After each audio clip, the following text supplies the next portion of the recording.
Welcome, denizens of the hut, or perhaps those who just find things in the hut of interest. My name is Hestellieh, and I thought I'd tell you a tale of what happened most recently. Consider this a first in what will be a series of such to allow a little bit of a recap for those who went there to witness things firsthand, and whose scrying orbs just won't let them see into the past. So, what did happen recently? Well, things took a turn for the strange. And it all begun where we left off last, in the astral sea. A strange place, a sea of stars, a sea of magic, a sea of beginnings and ends. And to my eyes, a giant sphere floating in the sky, surrounded by some strange mesh, almost like a barrier, protecting it from the destructive influence of raw creation. And near it, the one we had come to seek, or perhaps not, as was soon to be revealed, this was not the real Natasha, merely a vision of her. No, not even a vision, a dream. As I'd suspected since I saw Eleanor leave with Natasha,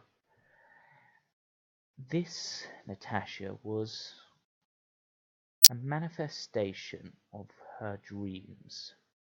So real, in fact, that even Baba Yaga herself, at least from what I understood, could not tell the difference. Even the mighty Kesarask, in all his tentacly weirdness, had seen this as the real thing with his magical plane contacting abilities. And this Natasha hoped to draw the real Natasha here for her own ends, and her gaze was solely fixated on this strange sphere, which became a large eye so powerful it almost tore my mind apart to view. Instead, it merely destroyed the object with which I was seeing. My implement of examination turned to dust within my hands, and then things began. Natasha's cloak appeared by itself and formed into the creature that at least a few of the group knew as a cloaker, a strange being which fortunately we knew the weakness of, as we had faced it before.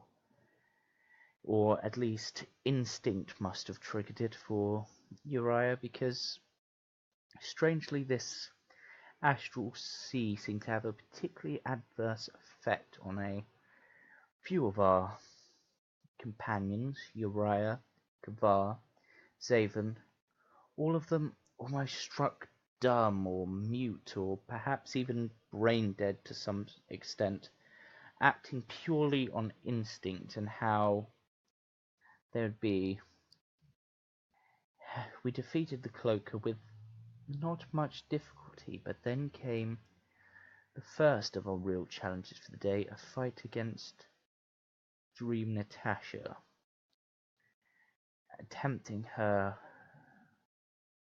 Fighting her was a difficulty, because none of us are gifted with that power to see into the ethereal or other planes, and unfortunately my ability to do so had left me, thanks to the destruction of my implement.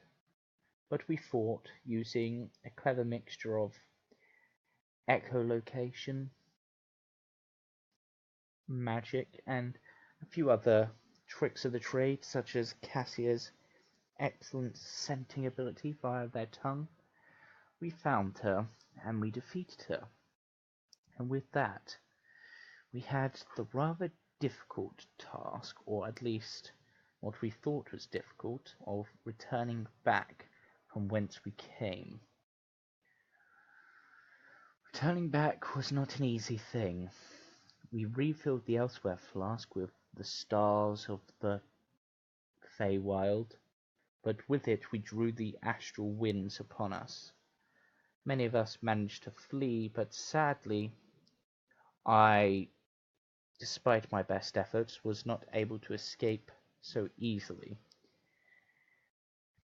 My body was not suited for slithering about there, so I changed it, but unfortunately, the first attempt via my unlocked banjo proved that awakening its true abilities had functioned like a double-edged sword, but with every ability there was a curse of sorts. As I grew light enough to fly, I grew heavy enough to sink, and whilst I could fly, it was not as fast as before.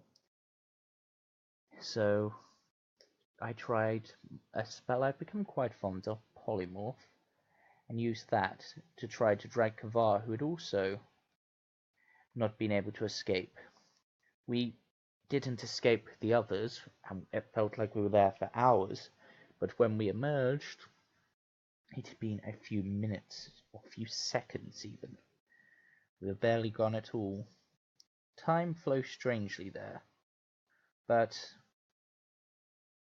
we found Baba Yaga waiting, and we learned much. We learned that the staff I had was twinned with the staff of Natasha.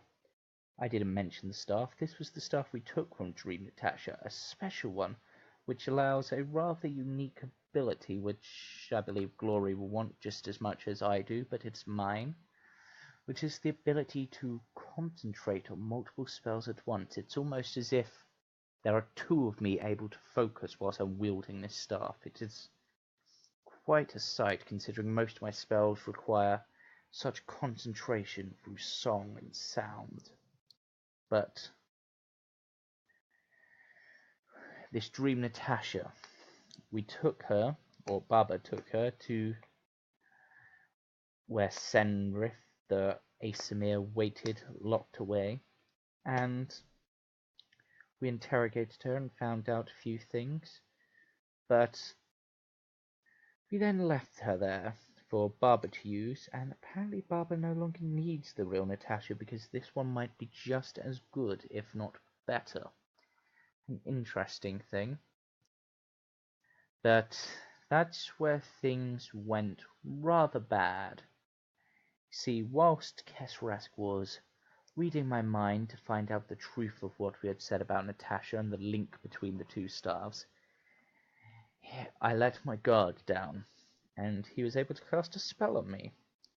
A spell that allowed him to dominate my will, much to my hatred. And with it came a single order, bring Llewellyn to the divination chamber. But to make it look natural, which, being the master that I am at persuasion and deception and the like, was a simple task. Unfortunately, such a simple task almost caused us to meet our end. The moment we entered,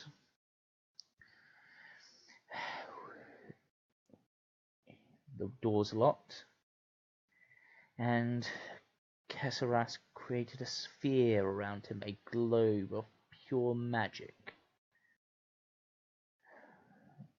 A globe which we believe could not be penetrated by any spell we had. And yet, we did claim victory.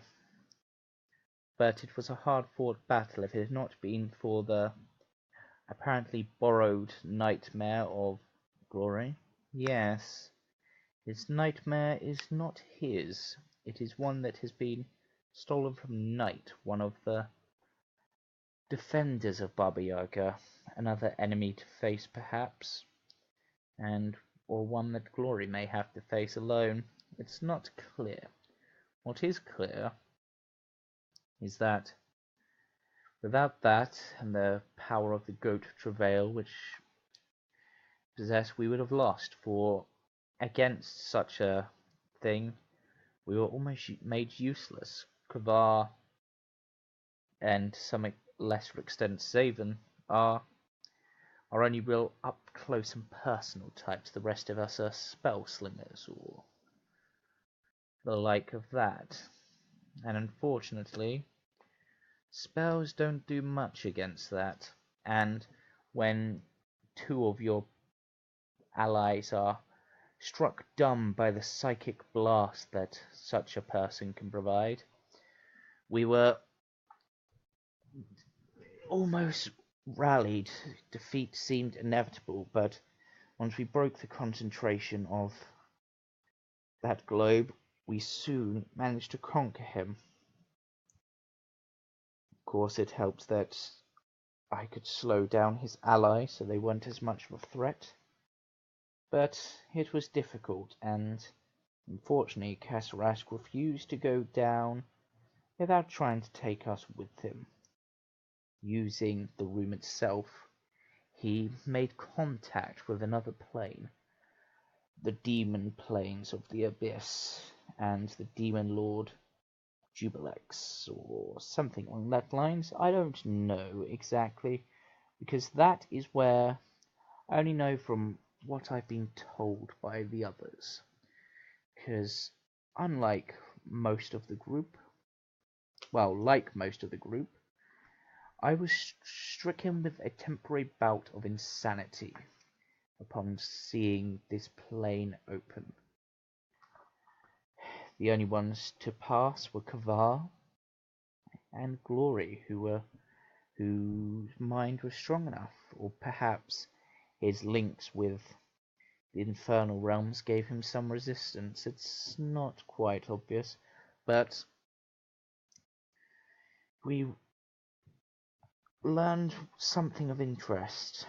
Crud is not the true Philosopher's Stone, or they are to some extent, but the Demon Lord Jubilex has cursed him. So, unless I am able to defeat such a demon, or make a deal to get him to break that curse, I am currently stuck with a cursed Philosopher's Stone, and with that I cannot achieve my goals. So it seems even after I'm done with the hut, well, I could say I'm done with the hut now, I'm mostly just staying to help the others, so that hopefully they will be able to help me further.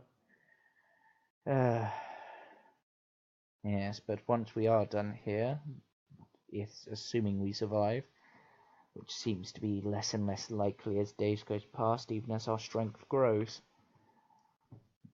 we have things to do. I have several things. I have books to find to reclaim my own soul. I have a demon lord to defeat, which